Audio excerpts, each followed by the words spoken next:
Everyone, अस्सलाम वालेकुम। क्या हाल है हम सबकी? उम्मीद है सब ठीक ठाक होंगे। Welcome back to my YouTube channel. जैसे कि आपको स्क्रीन पे नज़र आ रहा है, आज हम ग्लिटरी आई मेकअप आपको करना सिखाएंगे बहुत ज़्यादा आसान तरीके के साथ, और टिप्स और ट्रिक्स आपको बताएंगे आई मेकअप की। तो वीडियो को फुल देखिएगा, और अगर मेरे चैनल पे नए हैं तो लाइक सब्सक्राइब ज़रूर करना है आप लोगों ने। यहाँ सबसे पहले टिप्स जो मैं आपको बताने वाली हूँ वो ये है कि आपने अगर अपने आई मेकअप को और इन्हेंस और खूबसूरत दिखाना है तो आपने वर्क किस पे करना है, ज़्यादा ध्यान किस पे देना है, इनर कॉर्नर और ब्रो बोन के ऊपर। देखें, इसको आपने हाईलाइटिंग देनी है बहुत ही वीआईपी से, जिससे आपका मेकअप एकदम से उठकर आता है, ठीक है, इन्हेंस होता है। अच्छा, इसके बाद हमने क्या करना है, हमने फिलअप करना है आई शेडो के साथ। यहाँ पर मैंने क्रीमी ही शेड अप्लाई किया है फिंगर की मदद से, ठीक है गर्ल्स। अब हम देख लीजिए अपने जो हमारा सॉकेट एरिया है ना, इसको फिलअप करेंगे मैट शेड्स के साथ, ठीक है। अब हमने जितनी भी शेड यूज़ करनी है वो दोनों ही मैट्स होंगी, ठीक है। 2 शेड्स हमने यूज़ करनी है। यहाँ पर पिंक शेड यूज़ कर रही हूँ मैं, पीच पिंक शेड है ये, ठीक है। उसके बाद हार्श लाइन को डिफ्यूज़ करने के लिए यहाँ पर मैं येलो शेड को यूज़ करूँगी, ठीक है, जिससे आपको नज़र आ ही रहा होगा। अच्छा, येलो शेड आपने जो हाईलाइटिंग एरिया हमारा जो ब्रो बोन के ऊपर जो हमारी एरिया होता है ना, वहाँ तक नहीं लेकर जाना है येलो शेड, ठीक है, नीचे नीचे ही रखना है। अब यहाँ पर देखें, अच्छे से हमने डिफ्यूज़ करना है, कोई भी हार्श लाइन नज़र नहीं आनी चाहिए, जिससे आपको वीडियो में नज़र आ ही रहा होगा।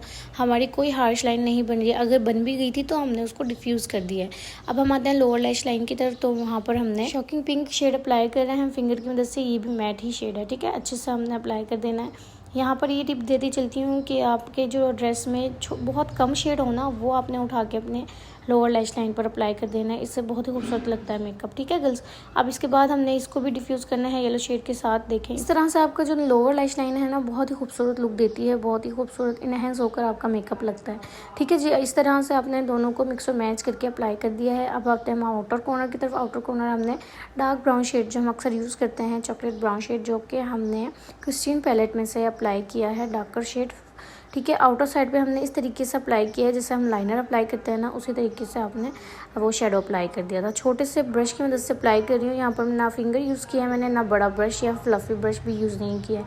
इसका क्या है, रीज़न ये है कि हमने बहुत कम एरिया पे अपना डार्कर शेड अप्लाई करना है, तो हम इस तरीके से अप्लाई कर सकते हैं छोटे से ब्रश की। अब हमने क्या करना है, अब हमने ग्लिटर की तरफ चलना है। हमने सबसे पहले चंक्स अप्लाई करने हैं, जो मोटे वाले गोल ग्लिटर्स होते हैं ना, चंक्स होते हैं, उनको सबसे पहले आपने पहले ग्लू अप्लाई करनी है, उसके बाद आपने चंक्स अप्लाई करने हैं, जैसे मैं अभी आपको दिखाऊंगी तो सेकंड आइज पर, ठीक है। उसके बाद हमने क्या करना होता है, चंक्स को ऐसे अधूरा नहीं छोड़ना होता है, वो अजीब लगते हैं खाली खाली से, और ना ओवर भी लगते हैं। तो आपने उसके लिए क्या करनी है, क्या टिप है आपके लिए, कि आपने जब भी चंक्स यूज़ करने हो उसके साथ आपने पाउडरी फॉर्म में या फिर जो डस्टी फॉर्म होती है हमारी ना ग्लिटर्स की, वो आपने ज़रूर यूज़ करने होते हैं सेम शेड के, ठीक है।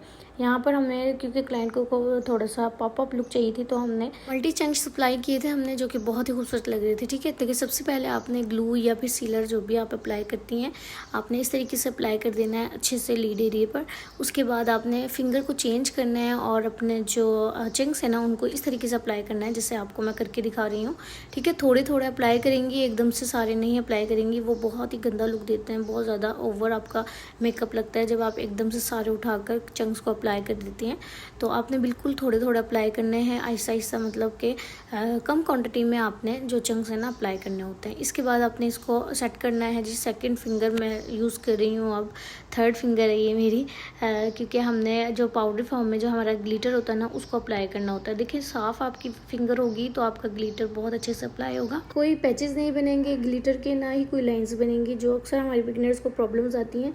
इस तरह से आपने ग्लिटर्स को अप्लाई किया तो आपका कोई भी मसला नहीं होगा, ठीक है। और आपकी जो आई मेकअप है, जैसे आपको नजर आ ही रहा है, इतना खूबसूरत क्रिएट हो जाएगा। ग्लिटर को लॉन्ग लास्टिंग बनाने के लिए यहाँ टिप देती चलती हूँ कि आप लैश ग्लू जो होती है ना, वो यूज़ किया करें, ठीक है, सीलर यूज़ ना किया करें। अब देखें जी, अब हम आते हैं लाइनर की तरफ। लाइनर देख लें जी, अच्छे से होल्ड करना है अपने आईज़ को। जब भी लाइनर क्रिएट करेंगी तो आईज़ को अच्छे से होल्ड करेंगी, अच्छे से होल्ड करेंगी तो आपका स्मूथली अप्लाई हो जाएगा आईलाइनर, ठीक है, जैसे आपको वीडियो में नज़र आ रहा है। इनर कॉर्नर से भी थोड़ा सा बाहर को निकालना है, ताकि आपकी आईज़ जो है जी लंबी क्रिएट हो, ठीक है। अच्छा, यहाँ पर मैं एक और टिप देती चलती हूँ आपको, कि आपने जब भी लैशेज़ अप्लाई करनी हो ना, तो सबसे पहले लाइनर अप्लाई किया करें, ठीक है, फिर लैशेज़ अप्लाई किया करें। अक्सर हमारी बिगनर्स होती है ना, वो पहले लैशेज़ अप्लाई कर देती हैं, फिर लाइनर अप्लाई करते हैं, तो बड़ा मसला होता है उनको। इस तरह से जब लाइनर आप अप्लाई कर देंगी ना, तो आपका टाइम भी बचेगा और बहुत ही ईजी तरीके से आपका लाइनर भी लग जाएगा, क्योंकि लैशेज़ अक्सर वो जो 3D होती हैं ना, वो ऊपर की तरफ फोल्ड होती हैं, तो आपको लाइनर लगाने में बड़ा ही मसला करती हैं। तो इस तरह से जब आप लाइनर अप्लाई कर देंगी पहले ही, तो आपको कोई मसला नहीं होगा।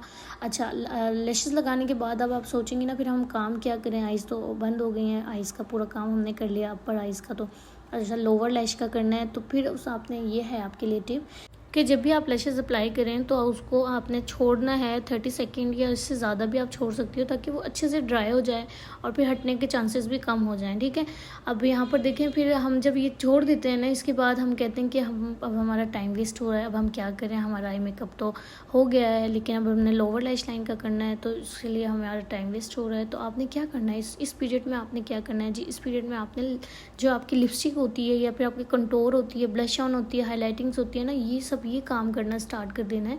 आपने वेले खड़े नहीं होना है। ठीक है गर्ल्स।